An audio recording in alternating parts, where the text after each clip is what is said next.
Labvakar visiem, visām un dažiem kungiem. Ir temati un procesi, par kuriem sabiedrības mēdz izvēlēties runāt pēc iespējas maz, jo tie ir sarežģīti, nepatīkami un tie nav norobežojami kaut kādas vienas nozares vai vienas cilvēku grupas ietvaros, bet sakņojas un zarojas mūsu pašu dzīvē, godaprātā un ļoti daudz pasaka par to sabiedrību, ko mēs veidojam. Gatavoties šai diskusijai, man nācās secināt, ka vardarbība un pazemošana skolā droši vien ir viens no šādiem tematiem Latvijā. Mēdīji acis šai problēmai pievērš tikai tad, kad notiek kaut kas ārkārtējs, un arī pārsvarā tad, ja cietušiem pieteikt drosmes lūgt palīdzību. Tikmēr Latvijas 6. vieta Eiropas Savienībā bērnu un jauniešu pašnāvību skaita ziņā. Vietā pirmajā trīniekā no sliktā gala Pasaules veselības organizācijas pētījumā par bērnu emocionālo veselības stāvokli Latvijā, kā arī Child Helpline International secinājums, ka krīzes gados vardarbības apjoms pret bērniem visā Eiropas Savienībā ir dubultojies, liek domāt, ka būtu ne tikai daudz jārunā, bet arī daudz jādara. Un iespējams, ka arī likumsakarīgi ir tas, ka šī saruna šovakar šeit notiek tādēļ, ka to atbalsta Eiropas padome. Mūsu garā galda viešņas šovakar ir Laila Grāvera, Tiesību sarga biroja bērnu tiesību aizsardzības nodaļas vadītāja, Baiba Drone, Centra darbdedzes programmas Drosme draudzēties vadītāja, Baiba Vašķere, Izglītības un zinātnes ministrijas izglītības departamenta vadītājas vietniece, Evita Miezāne, Tieslietu ministrijas krimināltiesību departamenta juriskonsule, Iveta Daugšta, Jaunjelgavas novada pāriņtiesas priekšsēdētāja un psihoterapeita Gunta Anģāna. Labvakar visiem! Es aicinu iesaistīties arī visus pārējos un teikt, kad ir ko teikt, pat piecelties, pateikt, kas jūs esat. Un jāsaka, cenšoties saprast, par kādu problēmu ir runa, nāks atdurties pret 4 gadus vecu tiesību sarga pētījumu, pret šī gada atzinumu arī no Tiesību sarga Jaunjelgavas lietā un Valsts bērnu tiesību aizsardzības inspekcijas gada pārskatiem. Tāpēc iesākumam būtu interesanti dzirdēt katras jūsu redzējumu par to, cik tā mēs šobrīd Latvijā izprotam problēmas, vardarbība un pazemošana skolā, apmēru un šķautnes. Cik tā mēs saprotam to, kas notiek skolās ar mūsu bērniem, par kādām tendencēm ir runa. Ja brīvprātīgo iesākumam nav, tad es nezinu, varbūt Vašķeres kundze jūs varētu sākt. Labvakar.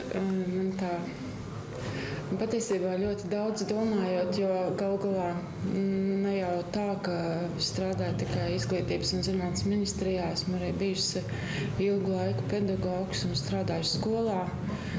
Tāpat arī mamma, un tad šo situāciju varbūt esmu redzējusi no dažādām pusēm. Un par šķautnēm runājot, domāju, ka tas, ko arī jūs teicāt sākumā, ka iespējams, ka krīzes situācijā pati situācija pasliktinās un tādi varbūt vardarbības gadījumi ir arvien vairāk.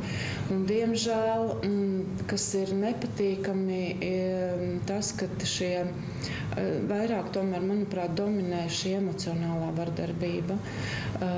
Tas, ko mēs varam no savas puses, vairāk, ja mēs runājam no tāda politikas veidotāja viedokļa, tad tie tiešām varbūt ir kaut kādi politikas dokumenti, un vairāk domājot par pedagoģu izglītību, tad kaut kādi atbalsta pasākumi, ko mēs varētu dot tieši pedagogiem, bet katrā ziņā runājot gan par šo problēmu, gan vispār manuprāt, par izglītošanas procesu un pieeju visā Latvijas izglītības sistēmā. Galvenais ir skolēns, galvenais ir bērns, un neskatoties uz to, ka ir bijuši daudz dažādas varbūt jau runas, sarunas un pasākumi un diskusijas par to, kā cīnīties ar vardarbību. Es uzskatu, ka tas ir, tur ir dažādām, respektīvi ir jāiesaistās dažādām pusēm. Pirmkārt ir jāskatās, protams, gan par situāciju ģimenē, kas notiek ģimenē ar šo bērnu un no kādas vides viņš nāk, gan arī tas, uz kurieni viņš iet, tātad kā skola viņu sagaida un cik profesionāli ar viņu strādā pedagogi. Tas jūs sakat, ir jādara vajag un tā, bet tā bilde ir kaut cik skaidra, Droniskundze, kā jums šķiet? Man šķiet, ka nav jau tikai tas, ka vardarbība ir pieaugusi krīzes gados, vardarbība vienmēr ir bijusi skolā. Mēs nerunājam tikai par emocionālo un fizisko. Tā ir vardarbība pēdējā laikā cevišķi ir internetā, bērnu un skolēnu vidū. Tā kā mēs no centra Dārdedzes to jau darām vairāk kā 10 gadus. Mēs esam vērsti tieši uz bērnu drošību un izstrādājam arī programmas. Mēs mēģinam iesaistīt ne tikai bērnus, bet mēģinam iesaistīt arī skolu. Bet tas, uz ko jūs balstaties? Kāpēc jūs darat to vai kaut ko citu? Tāpēc, ka mēs redzam, ka ir problēma. Tāpēc, ka ir dažādi veidi signāli. Mēs redzam, kas notiek skolās. Mēs redzam, signāli, kas ir tie signāli, ko jūs atcerāt? Ir dažādi gadījumi, ko piemēram nāk uz centru Dārdedzi risināt vecāki. Nāk arī skolas stāst dažādus gadījumus. Mēs tikko pagājušajā nedēļā uzzinājām, ka Zviedrijā Wallenberg fonds ir piešķīris 8 miljonus kronu pētījumam par mobbingu apkarošanu skolā. Viņi saprot, ka viņi nezina. Mēs zinām, jūs, Anžēlas kundze. Es gribēju drīzāk noformulēt, salikt kopā, kad īstenībā mēs zinām visi. Mēs katrs to zinām. Ir bērni, nav bērni. Mēs tomēr dzīvojam sociālā sabiedrībā, mēs redzam un dzirdam. Vai mēs gribam ieraudzīt kādu no šķautnēm, tas ir cits jautājums. Tas ir tas, ko jūs teicāt. Viens ir redzēt, otrs ir rīkoties. Ja? Tas nav vērti. Un dabiskā tieksme sameklēt vainīgo ir ērta tad, kad kāds gadījums ir spilgti izpaužās.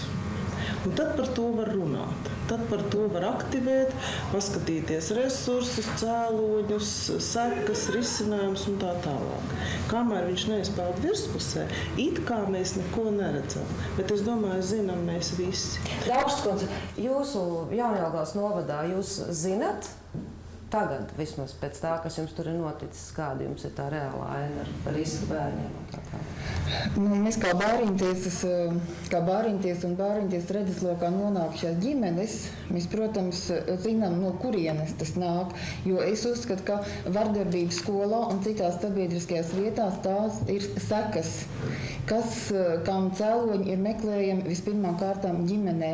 Un bāriņtiesa ir tā, kurai ir gan pienākums, gan arī izmantojot visas savas prasmes un iespējas tikt iekšā ģimenē, tur, kur parasti sabiedrībai dodas aizverās. Tas ir konkrēti pienākumi zināt, bet, teiksim, jums pēc tā atgadījuma pavasarī novadā esat veikuši kaut kādu tādu apzināšanu, lai kaut vai saprastu, jo pirms tam jums nebija neviena sociālā korekcijas plāna, kā viss bija kārtībā, nekāda problēma nebija. Es teiktu tāda sociālās korekcijas plāni ir bijuši gan skolās, gan sociālajos dienestos, jo es pat ļoti labi redzu, kā strādā sociālie dienesti ar sociālās korekcijas programmām. Un to, ka problēma ir katrā skolā, tas ir skaidrs, jā, tas ir apzināts, un tas ir arī strādāts ar to arī līdz tam, ja tikai šeit ir tas, ka cik skaļi tas izskan, ja, jo tomēr par bērnu kā tādu jau publiski nebēdzam runāt. Jums ir speciālistu grupā. Jums ir versija par to, cik daudz mēs zinām par to? Negribētu sākt ar oponēšanu, konkrēto gadījumu. Bet mēs pieķersimies tā, kā mēs varam. Jā, bet tā kā es no sākuma varbūt gribētu tādām pamatlietām vērst uzmanību, jo es domāju, ka visiem ir vispār zināms fakts, ka ikvienam bērnam ir tiesības būt drošībā. Par to strīda nav. Tas ir zināms visiem. Un valsts ir apņēmusies šīs tiesības garantēt ikvienam bērnam, lai kur viņš būtu. Vai ģimenē, uz ielas, skolā, jebkur. Ja mēs skatāmies caur šo, tad katram iesaistītajam ir savi pienākumi un sava atbildība par to, lai bērna tiesības tiktu aizsargātas, lai viņš būtu drošībā. Un tā ir valsts atbildība izveidot šo tiesību aizsardzības mehānismu. Lai būtu likumi, lai būtu ministra kabineta noteikumi konkrēti, par ko katrs atbild.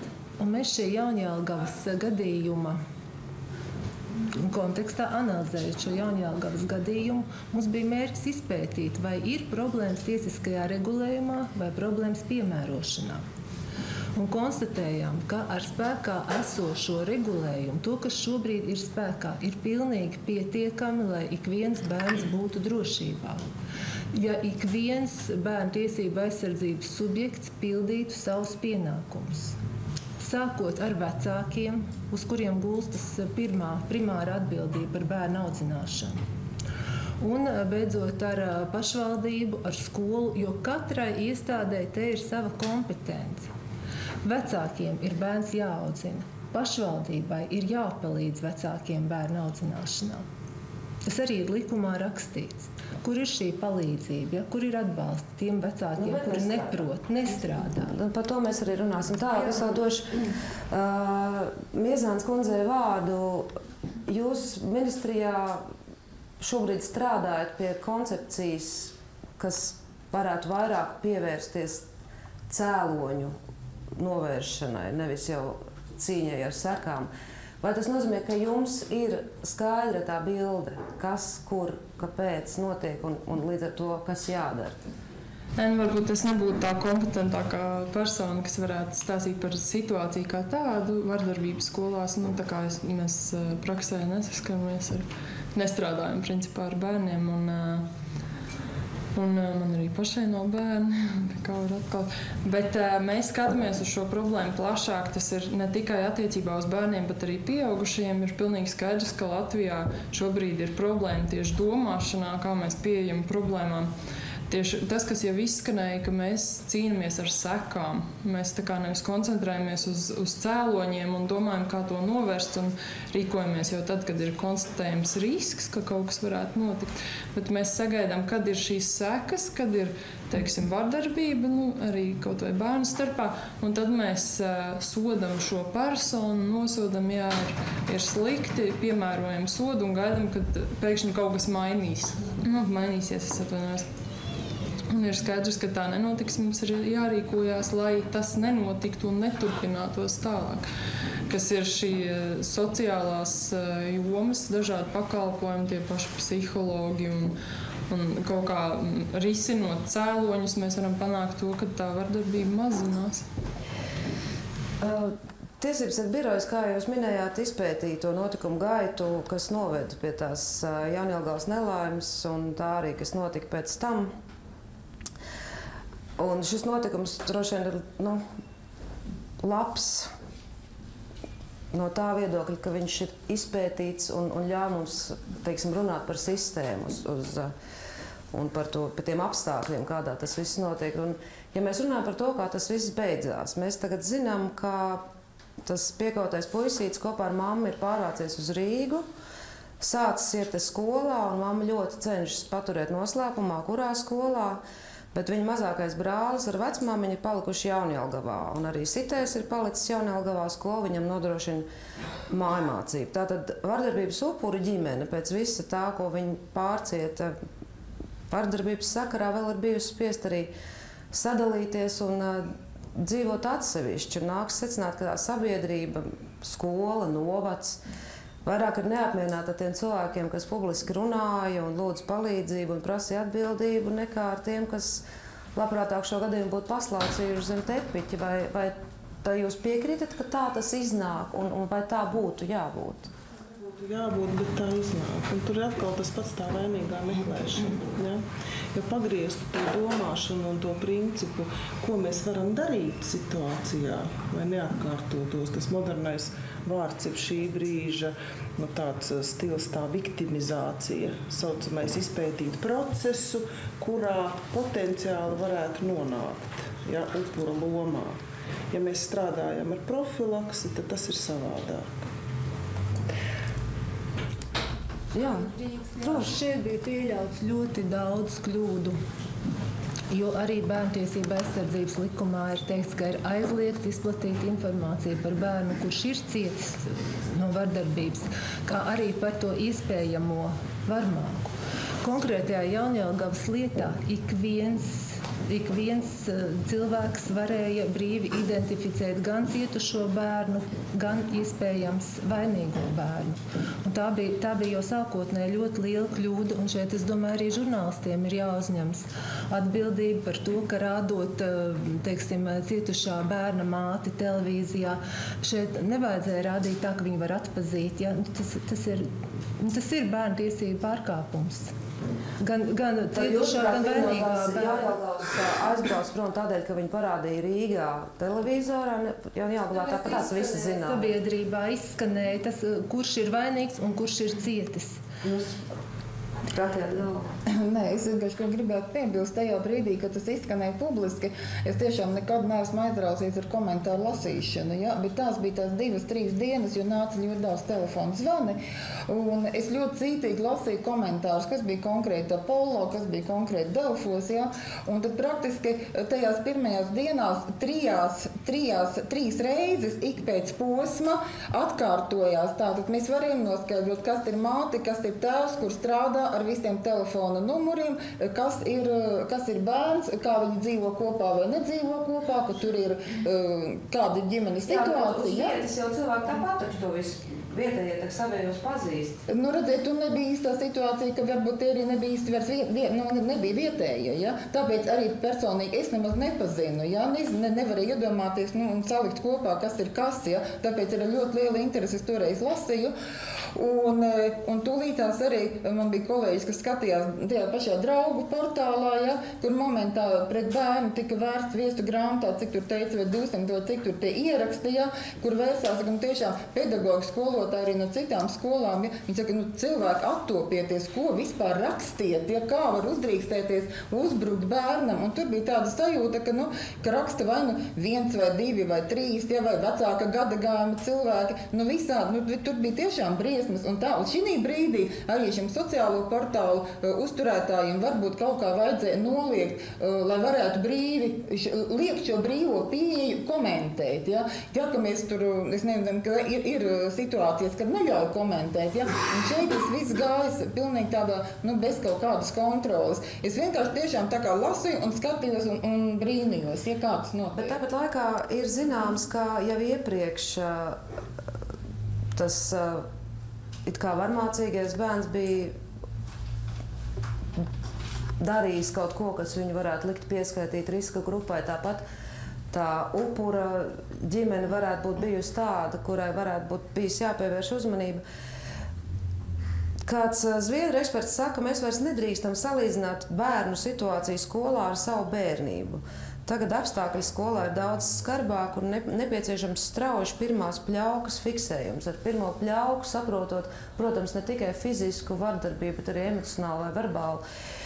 Sakiet, vai ir kādas, ministrijas vadlīnijas vai kādas citas vadlīnijas, jo, katrai skolā jāizstrādā iekšēji kārtības noteikumi un tā, bet ko uzskatīt par pirmo pļauku, kurā brīdī sākt reaģēt? Nē, es domāju, ka tādas vadlīnijas rakstīt būtu vienkārši aplami, jo, principā, es domāju, jebkura pedagogam ir jābūt tādam profesionālim, kurš redz situāciju klasē, jo, principā, visā sabiedrībā, es nezinu, jebkurā kolektīvā ir cilvēki, kas ir tendēti uz agresiju vai, jebkādām, rakstura īpatnībām, un vieni ir varbūt pakļaujami, un vieni ir pakļautie, un es pilnīgi noteikti var apgalvot, ka šī situācija ir jāredz profesionālim, tam, kurš strādā tajā konkrētajā gadījumā. Ja viņš grib redzēt. Jautājums par to, par grib vai negrib, bet tas ir tāpēc es esmu tādā profesijā, tas ir mans pienākums. Es uzskatu, ka tur nav nekādu atlaižu un nekādas vadlīnijas, to nevar nekad noteikt. Ja? Ir jautājums, vai tu kā pedagogs esi spējīgs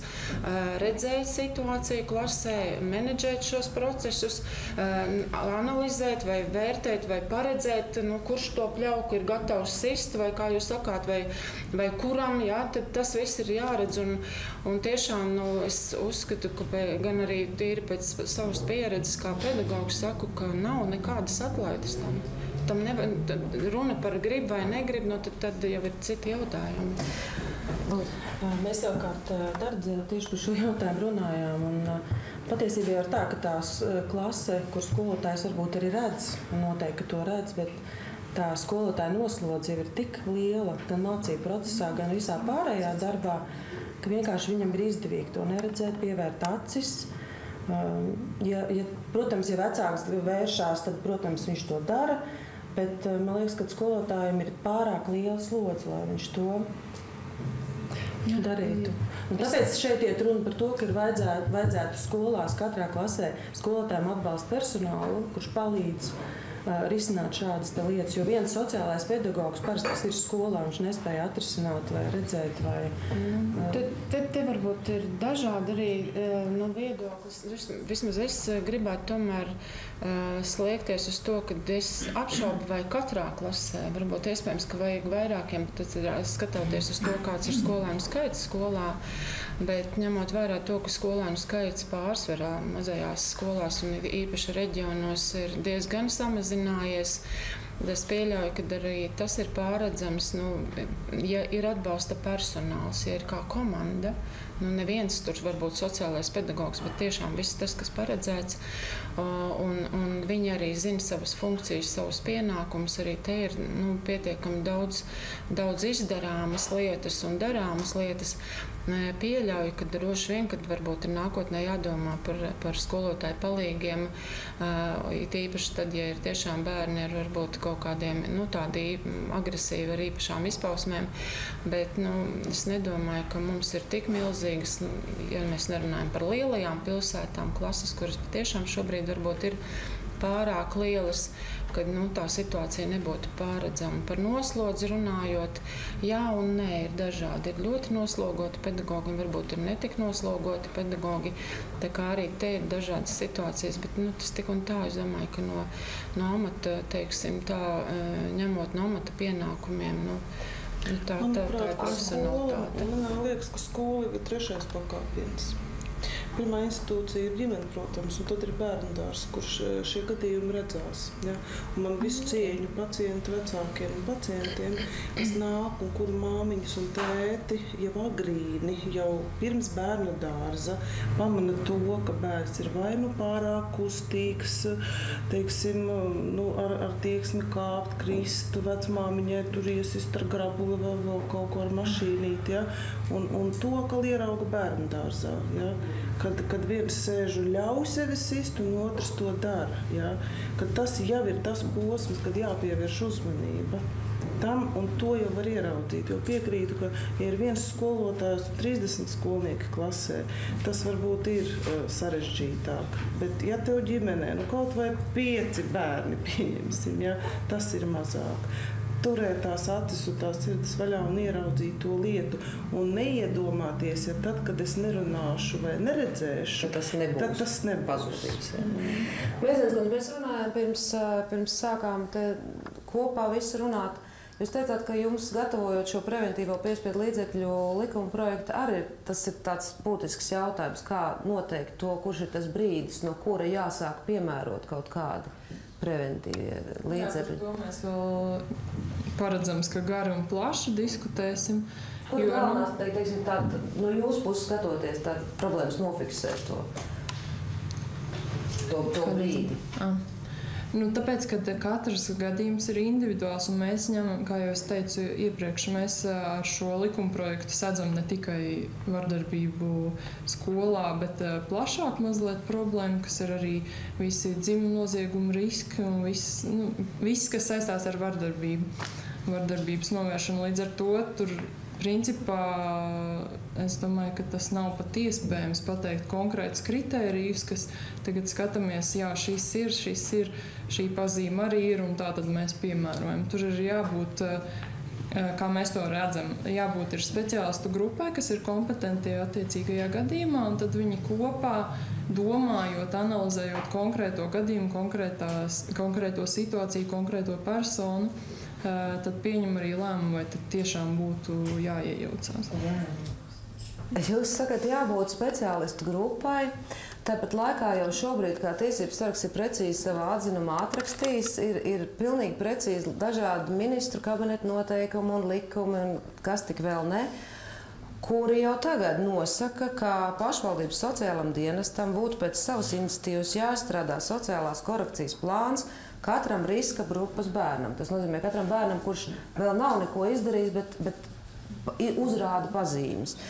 Tiesības sargs konstatēja, ka, piemēram, Jaunjelgavas novadā, ne arī Vecumnieku novadā, no kura nāca otrs varmācīgi noskaņotais jauneklis, novadā neviens korekcijas plāns 2012. gadā nav ticis izstrādāts. Daužskundze, vai kaut kas ir mainījies, vai jums ir tagad informācija, ka novadā ir parādījušies kāda riska grupas bērni, kam jūs cenšaties saulēcīgi palīdzēt? Nē, pirmkārt, mēs nekārto sociālo dienestu. Jā, tā tik smalki es nevarētu pateikt. Jā, bet mēs sadarbojamies tieši tā, jā. Tātad sociālais dienas strādā un zina, kad kolēģis darbojās un tur viss notiekās. Ja? Bet es tiešām, ja mums neziņo, ja, tik jau ļoti, kad ir nepieciešama bāriņties palīdzība, ja? Tad es tā nevarētu precīzi pateikt, ja cik un kā tas ir mainījies. Mainījies varbūt ir tas, kas ir pozitīvi ļoti, kad jau iepriekš, protams, arī varbūt tam vajadzēja notikt, varbūt arī agrāk, ja, bet ir šī starpinstitucionālā komisija, kas ir izveidota, ja, un to patiešām atzina arī pirmajās sēdēs visi dalībnieki, kas ir sanākuši kopā šeit, kad cik ir mums nepieciešams ir visiem kopā runāt. Tad tagad pēc šī notikuma jūs esat izveidojuši komisiju? Jā, pašvaldības doma ir izveidojusi komisiju, ko vada pats pašvaldības priekšsēdētājs. Kas ir pēc būtības tas, ko likums kur paredzēja jau labu laiku iepriekš? Bet mēs ļoti labi zinām par novadiem, arī kolēģiem runājot, ja vieniem ir agrāk izveidots, vieniem vēl nav, vieniem tikko, ja tā tas viss notiek. Un tā arī noticis pēc šī gadījuma, kad ir tāda domas vadītāja vadībā šī komisija ir izveidota un viņi strādā. Tātad tur arī bija uzaicināta šī varmākas puikas mamma, ja, uz otro sēdu, uz pirmo, kad mēs sanācām kopā visi patiešām skolu direktori un policija un sociālais dienas bāriņtiesa. Ja. Tātad tur mēs konstatējam to, kas patiešām, kādi jautājumi ir tie, kas nodarbina praktiski uz vietas strādājošos. Un ceļš mazo skolu direktoriem bija ļoti daudz, ja, lai mēs zinātu, kur īsti vērsties, ar kādu gadījumu vērsties pēc policista, kāda gadījuma sakarā var vērsties bāriņtiesā, kāda gadījuma sakarā var vērsties sociālā dienestā. Būtībā tas tā kā īsti netika, nav tā kā īsti skaidrs. Ja. Vienkārši kā mazajās pašvaldībās notiek zvanos pašvaldības stāsta, ja, un tad, kur var saņemt palīdzību. Bet tas, ka tā, un ļoti labi, ka arī policija bija piesaistīta, jo tiešām bija tādi jautājumi, kur viņi saka, tāda, varbūt nepārsniedziet savas funkcijas, jo tā jau ir policijas kompetence. Ja? Šie jautājumi tiek diskutēti un atrakstīti arī, un tā, ka tas vienkārši ievieš daudz lielāku skaidrību. Bet tas jānotiek vai nelaimē, lai kāds sāktu pildīt likumus. Vai ir kāda informācija, teiksim, kādam no klātsošiem, pa Latviju kopumā, teiksim, jo ja katram riska grupas bērnam ir jāizstrādā sociālās korekcijas plāns, tad tas ir kaut kas, ko var uzskaitīt. Tas, kas varētu liecināt par to, cik Latvijā ir fiksēti riskas grupas bērni, cik korekcijas plāni viņiem ir izstrādāti. Ir kādam kāda ziņa par to? Mēs pieprasījām, tas gan man nav svaigākā informācija, tas ir 2012. gada sākums, 11. beigas. Mēs pieprasījām visām 119 Latvijas pašvaldībām. Tāpēc, ka likumā ir teikts, ka šīs uzvedības sociālās korekcijas programmas izstrādā pašvaldība. Pašvaldība pati izvēlas, kurai institūcijai šo pienākumu deleģēt. Un tāpēc mums bija ļoti interesanti noskaidrot, kā tas dzīvē izskatās.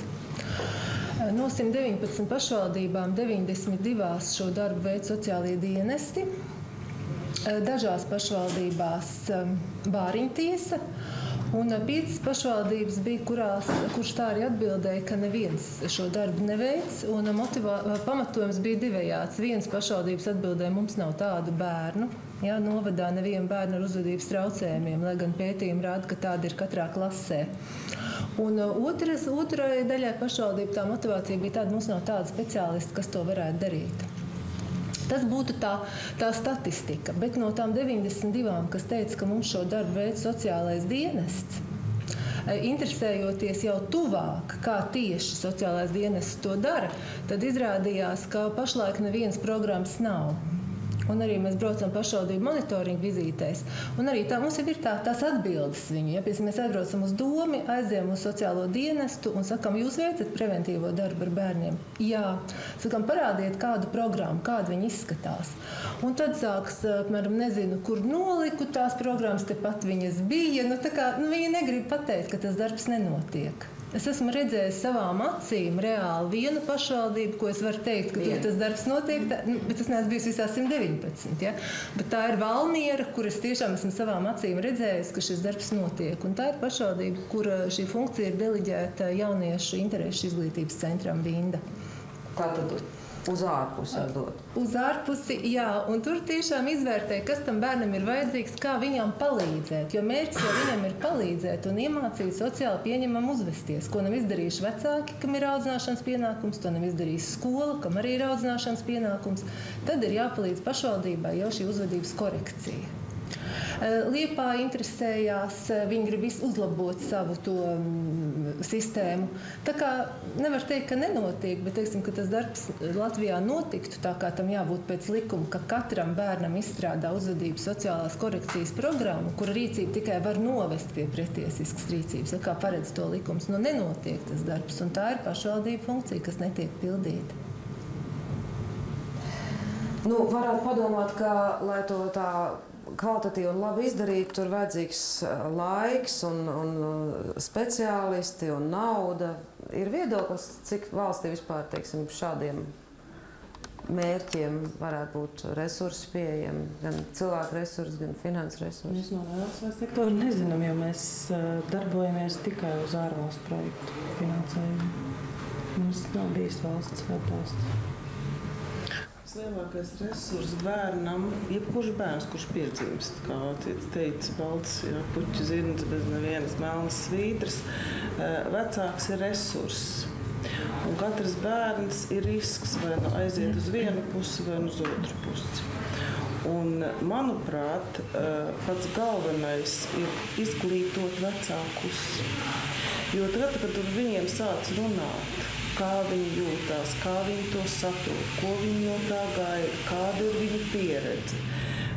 Viņi platām acīm skatās un klausās un saka, kāpēc mums to neviens neteica. Mums stāstīja, kā piedzemdēt, kādas būs dzemdības, kā pareizi elpot, kā pareizi pārtīt, barot un tā tālāk. Neviens man nerunāja un neprasīja par to, kas būs pēc tam tīri saskarsmē un attiecībās. Un tur varbūt ir tas vislielākais neredzamais akmenis, pie kā mums tā kā bail drusciņi ir ķerties klāt. Ja jūs aizgājat vecāku virzienā, mēs varam drusku aiziet uz vecākiem, lai drusku noņemtu slogu no skolām un pašvaldībām, bet mēs esam atpakaļ noteikti. Jau 2008. gadā, kad sabiedrība pāršalts vardarbības gadījums Ķekavas vidusskolā, izskanēja šāda doma. Šobrīd sodi vecākiem par bērnu nodarījumiem tiek piemēroti pārāk reti. Iespējams, ja tas tiktu darīts biežāk, situācija uzlabotos. Tad vecāki vismaz piespiedu kārtā būtu jāaudzina savu bērnu. Jāņelgavas gadījums parādīja, ka joprojām īsti neviens nevar nevienu piespiest. Tā Varmākas mamma it kā patiesības noskaidrošanas nolūkos ir pārsūdzējusi pat piespriedto 100 latu administratīvo sodu. Kas notiek ar vecākiem? Tā darbs tajā virzienā notiek kaut kur, kaut kā, tiek plānots, organizēts? Nē, es domāju vispār ar to, ko jūs sakat, vecāku audzināšanu vai vecāku piespiešanu vai kaut kādi mehānismi, līdzekļi. Redziet, tur ir attieksme un domāšana un runāšana par to. Ja? Jo mēs paši arī, kāpēc mēs piesprādzējamies mašīnā? Lai bērniem rādīt labu piemēru. Jā, viena lieta. Otra, tāpēc, ka tāda ir noteikumi, jā, tāpēc, ka es saglabāju savu drošību. Bet ļoti daudz piesprādzējās tāpēc, ka varbūt aiz stūra būs policists. Tad bailes no soda. Kamēr mēs koncentrēsimies uz to, ka es kaut ko daru, tāpēc, ka man bail, kad mani sodīs, ja, mēs visu laiku cīnīsimies ar tām sekām. Man ir viens brīnišķīgs piemērs par tādu nebēdnīgu, varbūt, ka droši vien, ka juridiski varētu viņu nosaukt par huligānisku rīcību. 2 puikas, vasara gara, nezinu, ko iesāks, kaimiņu mājas sētā atrod groziņu ar olām. Nu, kas tad varētu ienākt vēl jautrāks prātā, kā tās olas, ko darīt? Kaut kur mest un plēst. Nu, tas ir tik jautri. Ja? Nav šaubu. Un to viņi arī izdara. Un ir divu bērnu, puiku, divu mātes reakcijas. Viena māte rājās, iespējams arī iepar, aizliedz, tik un tik laiku neiet ārā, kompjuteru nē, televizoru nē, ja tu vēlreiz tā izdarīsi, tad kas tur būs un kas nebūs. Ja?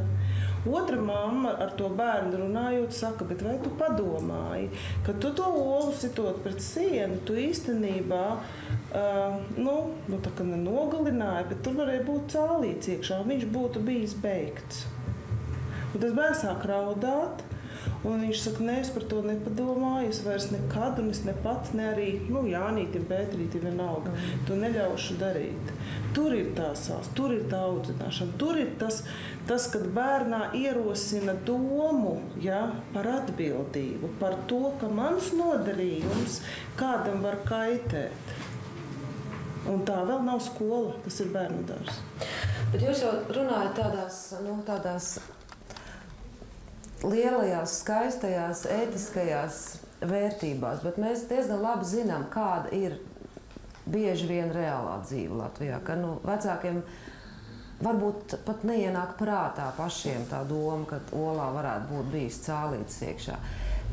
Piemēram, jums jānāk, kā jums iet kā jūs piespiežat vecākus audzināt bērnus? Piespiest jau tā īsti nevar, laikam. Runājot par vecākiem un par ģimenēm, varbūt arī šī notikuma sakarā un vispār dažādu vardarbīgu notikumu sakarā gribētu teikt, ka šeit sakoncentrējās un atspoguļojās, man liekas, visas mūsu Latvijas gan ekonomiskās, gan kaut kādas emocionālās, psiholoģiskās problēmas tādā ziņā, ka visu iesaistīto bērnu ģimenes ir tātad šķirti dzīvo. Vecāki vieni, kam ir ārzemēs, kam ir citur, kam ir vēl kaut kur. Ja? Tas, ko mēs arī kā no Bāriņtiesas viedokļa, kad tātad bērniem, nereti dzīvojot ģimenēs, dzīvot, teiksim, ar vienu no vecākiem, viens bērns ir no viena tēva, otrs bērns ir no otra tēva, trešajam dzimšanas apliecībā ir vispār svītriņa, ja? Tātad tas nozīmē, tātad sagājām, radās bērns, aizgājām pie citās attiecībās, atkal mums ir bērns, es nerunāju par tas, es nerunāju par izmēģinājumiem, ja? Lai pieskatītu arī visus bērnus un skatītos, vai tie vecāki vienalga kādu viņu ir, lai viņi kaut ko dara, lai viņi savus pienākumus pilda. Jums ir kaut kas? Viņa jau liela daļa nevis ļaunprātīgi nepilda savus pienākumus, bet viņi neprot tos pienākumus pildīt. Paši viņi ir audzināti ar sišanu un lamāšanu, un tā viņi saprot, ka tā ir tā audzināšana. Un tā arī ir jāpalīdz. Tas ir otrs jautājums, par ko es gribēju runāt. Tātad pirmā kārtā tas ir šķirto ģimeņu un dažādi tur tas vecāku sajaukums, tas, ko mēs redzam, tīri dokumentāli, un pēc tam kādas tam ir sekas. Ja? Un otrais ir vispār cilvēku vecāku attīstības līmenis, ir sevišķi, kas notiek lauku novados. Ja? Jo mums pašlaik paliek kontingents, kas patiešām ir, kur jau tās mums aiziet jau paaudzēs, tad vieniem bija jāpalīdz, ir nākošie, viņi atkal neprot, ja, un ir tā un tā tālāk. Tātad tas jau tā ir tā ķēdes reakcija un parādība, kuru neprot, ja, bet, arī nav vēlmes. Un tāpēc ir, piemēram, Bāriņtiesas lokā arī, kad nonāk, ir, ka mēs pat izņemam no ģimenēm bērnus, un mēs tiek veikts darbs, un mēs atgriežam atpakaļ. Un nepaiet ne pusgads, 7, 8 mēneši, un mēs atkal esam spiesti, jo mēs nonākam turpat, jo šis cilvēks ir spējīgs saņemties uz 3 mēnešiem, uz 4 mēnešiem, ja, bet ja viņam būtu jāpadzīvo gadi pēc tās jaunās dzīves, kādā viņš ir varbūt piespiests tajā apmācības procesā, ja, un tā rezultāti jau nav, diemžēl. Citi viedokļi, teiksim, ja mēs atceramies, ka mūsu temats pēc būtības ir par to, kas notiek skolā ar bērniem. Kas būtu darāms, lai vecākus kaut kā vairāk iesaistītu, piesaistītu vai Es jau varu teikt, ka nav jau tikai tā, ka teiksim, vardarbīgi, agresīvi ir bērni, netik izglītotām, nelabvēlīgām ģimenēm. Patiesībā man liekas, ka arī ļoti turīgu un izglītotu vecāku bērni ir pietiekami izpaudušies arī kā vardarbīgi. Un tur ir arī daudz nosacījumu. Bieži vien, kad vecāki varbūt kaut kādos liek rāmjos vai liek īstenot kaut kādas viņu nepiepildītās vēlmes, un tas bērns to savu agresiju izpauž tādā vai citādā veidā. Tā kā īsti tā nevar teikt, ka, manuprāt, tikai nepilnvērtīgas ģimenes vai nepilnas ģimenes ir tās vainīgās. Es negribētu mest vienīgi tur viņu dārziņa akmeni, kad ir arī šādas lietas, un man šķiet, ka dažreiz tas, ko es, piemēram, piedzīvoju, bija ļoti, ļoti pārsteigta attiecībā uz Jaunjelgavas gadījumu, kad mēs ministrijā bijām uzaicinājuši visas vairāk vai mazāk iesaistītās puses. Tad vecāku pārstāvji, īstenībā es sapratu, ka vecāki rīkojas pilnīgi nesaprātīgi, runājot par abiem, gan par agresivitāti izpaudušo bērnu, gan cietušo. Kad apmēram mēs te tagad cīnīsimies vienalga vai bezmazai stāvēsim durvīm priekšā, lai viņš te nenāktu, bet iedomājieties, runiet par diviem bērniem, kuriem patiesībā ir pilnīgi sabojāta nākotne, kā vienam, tā otram. Un manuprāt, es nedomāju, ka varbūt tie pieaugušie ir tik neizglītoti, cik reizēm viņi ir nesaprātīgi. Domājot par to, ko mēs tagad un kā mēs darīsim, un arī dažreiz tās diskusijas arī ir tādas, ka kurš tagad uzrakstīs kaut ko un kurš pateiks, kā rīkoties. Patiesībā mēs visi esam dzīvojuši ikdienā, dzīvojam dienā, saskaramies gan ar, vardarbīgiem, uzmācīgiem, iedomīgiem cilvēkiem, un katram ir kaut kāda pieredze, un droši vien, ka jābūt tā atbildības sajūta un tās lietas, ko mēs vienkārši spētu izvērtēt, un arī tas laiks, kas būtu skolotājam jāapstājās, viņam ir jābūt tai atbildībai un jāsaprot, ka šajā brīdī visi mani darbi ir jānoliek malā, jo te notiek divu bērnu patiesībā likteņu izšķiršanās. Un es esmu par to atbildīgs kā skolotājs, es esmu par to atbildīgs kā vecāks un daudz citi. Tā ir ļoti tāda vispār nopietna, protams, lieta, un arī varbūt, ka nevienmēr statistika palīdz tam, bet palīdz kaut kādas pavisam citas nianses, par kurām domāt. Daudzos gadījumos, kur šis gadījums notiek tieši vardarbīgi, kad skola cīnās, parasti cīņas notiek skolas un vecāku starpā, un šis bērns paliek kaut kur aizplānā, un viņam neviens nepalīdz, jo notiek cīņas starp skolu un vecākiem, kamēr kurš izcīna, kurš ir vainīgs, kurš ir atbildīgs. Vai starp diviem vecākiem, vai, teiksim, starp pašvaldību, kura pasaka, beidzot taču izdomājiet internātu skolas, kur tos bērnus tādus te likt, piedodiet. Tieši tā, tas bērns paliek kaut kur, viņš jau īsti arī nesaprot. Tad viņš arī turpina, viņi sāk savā starpā. Un viens ir izmisis cietais, un otrs ir izmisis neizpratnē, vai arī domāju, cik labi tieku galā, jo viņi tur cīnās par mani. Ja? Un es turpinu savu domu virzīt tālāk, un pie nākamās izdevības, kad es varēšu izbēgt no soda, kā jūs sakāt, respektīvi domāt, varbūt mani nesodīs, jo varbūt nepieķers, tad viņš darīs tāpat. Jo tāpēc, ka situācija ir bijusi neregulēta. Ja drīkst papildināt tieši pēc tieši šī paša teiktā, tātad par šiem vecāku varbūt grupējumiem un to sadalīšanos un tam savstarpējiem attiecībām, arī pēc ministrijā tās diskusijas, mums pēc tam tūlīt nākošajā nedēļā bija tātad mediācijas pasākums skolā vecākiem, tātad tieši abu klašu vecākiem, kuru vadīja Nikola Dzina.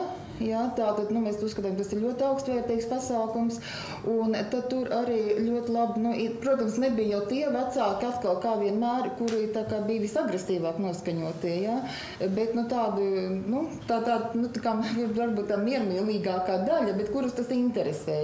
Kas būs pēc 1. septembrī skolā?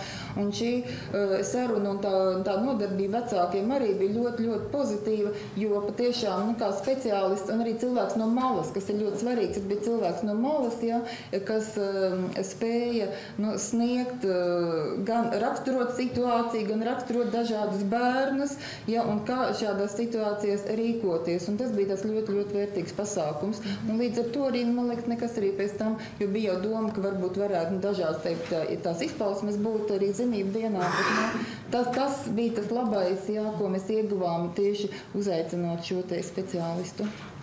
Anžēna, jūs pierakstījāt kaut ko jums ir? Jā, man bišķi nosacējās ar situāciju cīņas, grupējumi, kurš kuru, šitie likumi ir, vēl kaut kāds lielāks. Ja?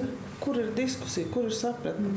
Jo vecāku sapulcs, kāds izskatās, sēž vecāki, skolotājs, sagatavojas tēmu, pasaucas viesi, viņš pamāca, kā vajag, visi māja ar galvām līdzi, aiziet mājā,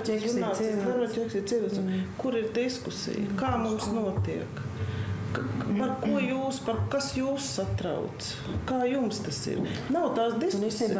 Darba dzers satrauc tas, ka tās mūsu izstrādātās programmas, iecietības stundiņas, drosmi draudzēties, ka tas viss saprot, ka tas tagad ir karstais kartupelis, kad ir ātri jārīkojas un skolas izsauc, un ļoti bieži viņiem pat neinteresē kvalitāti, piemēram, tai pašai iecietības stundiņai. Viņi vienkārši to dara ķekšu pēc, jo mēs to esam izdarījuši. Es negribu teikt, ka likums nevajag. Nē, es saprotu. Nē, bet ir kaut kādas lietas, kas netiek darītas pati ķekša pēc, jo, teiksim, Tiesības sarga atzinumā arī par šo pašu Jaunjelgavas gadījumu parādījās šāds teikums. Nevienā Latvijas pašvaldībā preventīvais darbs ar bērniem netiek uzsākts pēc vecāku iniciatīvas, jo tas netiek uzskatīts par pašvaldības sniegtu palīdzību. Es pareizi saprotu, ka pat gadījumos, ja vecāks saprot, ka kaut kas nelāks var notikt, kaut kas tuvojas un viņš netiek galā, ka viņam īsti nav iespējas savā dzīvesvietā vērsties un teiksim, pieļaujot, ka tur ir atbilstoši speciālisti, sociālai darbinieki vērsties un saņemt kaut kādu bezmaksas palīdzību vai konsultāciju vai kaut ko. Ka viņi jūtās vientuļi un nobijušies.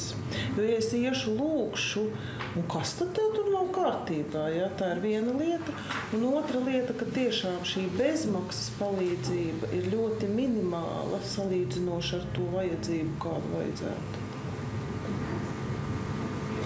Versijas? Jo tur ir daži, kad ministrijas pār, cik ir psihologi, cik ir atbalsta kaut kādas grupas, droši vien, ka tur tie cipari ir. Ja par skolu runājā, tad tas ir, protams, sarežģīti.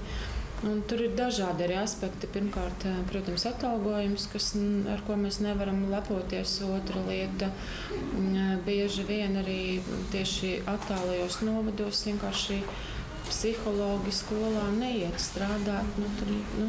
Tam ir dažādi, teiksim, arī tas, ka vienkārši viņi tur nav uz vietas, ja, un, protams, ka piesaistīt no citurienes ir sarežģīti tieši tā. Sagatavo daudz, vai ne? Sagatavo pietiekami daudz. Tas, kas ir varbūt ierobežojoši, ir atkal dažādi, varbūt, kas mūsuprāt ir varbūt novēršama lieta, kad ir dažādas prasības, un tad ne visi tie, kas tiek sagatavoti, varbūt tiem ir tiesības strādāt tieši skolā un ar bērniem. Bet tās ir tādas nianses, pie kā mēs šobrīd jau strādājam un kuras mēs domājam sakārtosim tuvākajā laikā. Es domāju, ka vecāki pat nezina, ka viņiem ir tādas tiesības prasīt no savas dzīvesvietas pašvaldības palīdzību bērnu audzināšanā. Viņi zina, ka viņus var sodīt, ja bērns slikti uzvedīsies, bet ka vecākam ir tiesības iet uz savu pašvaldību un teikt, man ir problēmas, kur ir tā palīdzība. Jā, un manam bērnam ir tāda uzvedība, ka es jūtu, ka tūlīt var kaut kas notikt, ka tas var novest pie pretiesiskas rīcības. Izstrādājiet, lūdzu, viņam uzvedības sociālās korekcijas programmu. Es domāju, vecāki pat viņiem tas nemaz neienāk prātā. Un, ja nav tā pieprasījuma, nav arī tā piedāvājuma. Un tāpēc pašvaldība saka, mums nav tādu bērnu, ja visiem viss ir kārtībā. Tāpat skolas arī nelūdz to pašvaldību sociālo dienestu izstrādāt to korekcijas programmu. Izpētiet. Mums viss ir kārtībā, mēs tiekam galā ar audzināšanu. Vecāki tiek galā, skolas tiek galā, īstenībā viss notiek pēc dabas likumiem skolās, un pašvaldība saka, mums jau nevajag, mums nav tādu bērnu. Gribot iesaistīt arī klātesošos, mēs tagad esam varbūt nobijušies, varbūt vienkārši dusmīgi, varbūt dažādi vecāki mājās un ar dažādiem uzskatiem. Kā mēs labi zinām, tad jebkas pieklājība, izskats, finansiālā situācija, ādas krāsa, ticība, valoda, tautība, orientācija, seksuālā, jebkas no visa noteiktos apstākļos var kļūt par iemeslu, lai bērns kļūtu par verbāls vai fizisks vardarbības upuri vai tikt izstumts. Tiesības sarga 2009. Gada pētījumā, kā izplatītākais pazemošanas cēlonis, parādījās trūcīgs apģērbs. Es gribētu klāt, jo jums daudz esat no skolām, vismaz pieteikušies bijāt, vai kaut kas mainās, ko fiksē skolotāji, skolas vai uzticības tālrunis. No uzticības tālruņa arī, man liekas, bija kāds cilvēks gaidāms. Varbūt ir kāds komentārs šī brīdī par līdz šim dzirdēto? Lūdzu. Man ir komentārs par dzirdēto. Ieva Brante, juriste, ģimenes tiesību speciāliste. Man ir komentārs par dzirdēto, proti. Pirmkārt, es gribu norādīt, ka bāriņtiesā strādājot, būtu jāzina, ka vardarbība ir kā slimība, un tā nešķiro, kurā ģimene ienākt. Tā vienkārši var kādu dienu atnākt, un ne jau tikai nelabvēlīgās ģimenēs ir vardarbība. Tas ir viens. Otrs, ko es gribēju piezīmēt attiecībā par algām, ka iespējams mūsu īrēģi nepilda savus pienākumus, jo algas neesot pietiekami augstas. Ziniet, man uzreiz nāca prātā piemērs par sētnieku. Vai viņam ir sniegs, vai viņam nav sniega, viņam tā ietu ir jātīra. Patīk vai nepatīk. Tātad cilvēks, kas nāk strādāt, viņš zina, cik viņš pelnīs, cik viņam par šo darbu maksās, viņam ir izvēle. Būt vai nebūt, strādāt vai nestrādāt. Strādāt, un ja strādāt, tad strādāt atbildīgi. Un visbeidzot, trešais, ko es gribēju norādīt.